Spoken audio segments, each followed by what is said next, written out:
Hello students, today we will learn chapter 2, that is motions of the earth. So motions means movement, okay, that means movement of the earth. So movement, earth is always rotating, or we can say moving. So to better understand, we can take some examples here. For example, here it is mentioned, if you are playing or if we take tops and disc, so in that also we can see the rotation, okay. So whenever you play with top or disc, when you throw that, it is falling or moving forward in a circular manner and it is moving on its axis only, so that is also only known as rotation. That means it is moving circular manner in its axis, okay. And here earth is also moving like that only on its axis. So further example, here it is mentioned that Ferris wheel. So here you can see the picture of Ferris wheel.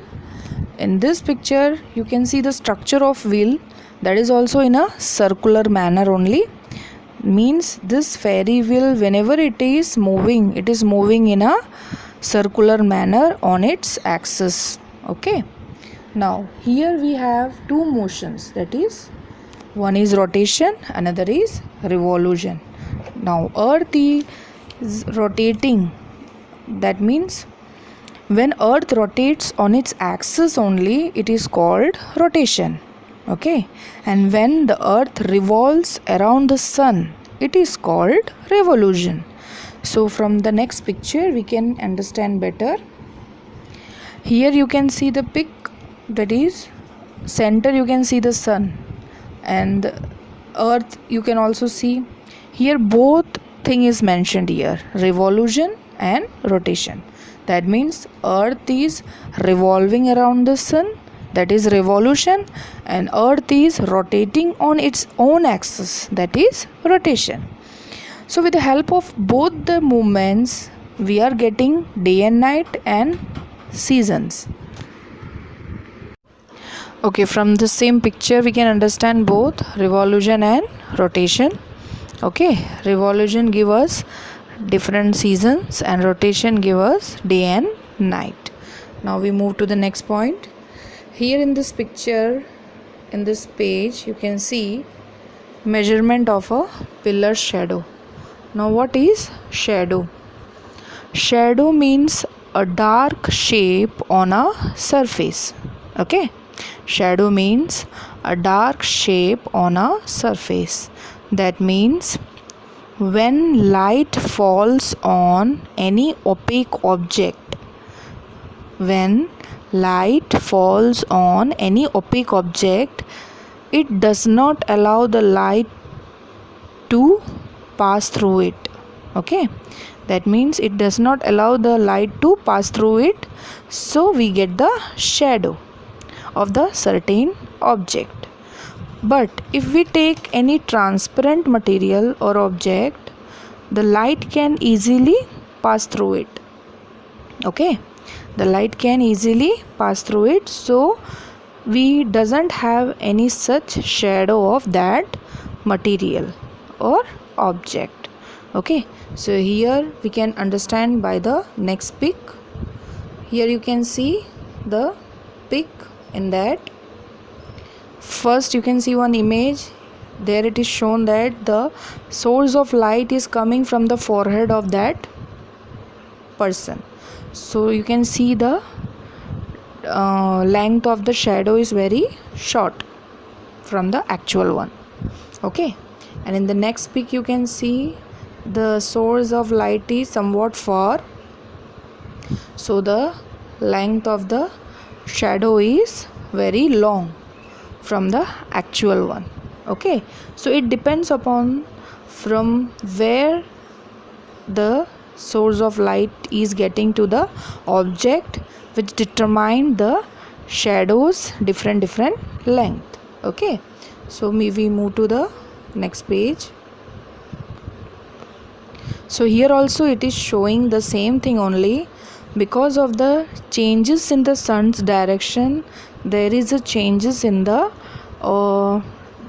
measurement of the shadows also. Okay. Now the next point is, what does rotation mean? Okay, that is, during rotation, what are the consequences we can observe? So you can see here, we already learned about axis. That means axis is a certain point, we can say, at which earth rotates, and we cannot see the axis. Okay, because that is imaginary, it is not in real. Here it is mentioning that the speed of the such rotation of earth is 1670 kilometer per hour, that is in 24 hours. So it is also, we can say, as a day. So the earth takes 24 hours to complete one rotation. Okay, now here the next one question they are asking, why the sun is seen only in during daytime and moon is seen only in night. So here we can understand that sun is the closest to the our earth compared to the stars. Okay, when sun rises, it gives so much brightness or immense sunlight spread it to our atmosphere. That is why we can easily see sun during the day. But it is not same for the moon, because moon does not have its own light. Okay, it reflects sunlight. So that is why during night, when sun disappears, moon can easily seen in the night. Okay, fine. So here next they are asking that how a day and night cursed. Okay, how a day and night phenomena is happening. So here in this diagram also you can see that sun is spreading light to one part of our earth. Okay, and another part there is a darkness, you can see some stars and moon. So how it happens? In rotation we already studied that the earth moves on its axis. Okay, so and because of that only we are getting day and night. But how? While spinning, or we can say while rotating, the earth display only half portion towards the sun, so the place have day. Meanwhile, at the same time, the other part is not getting sunlight, so they have the night.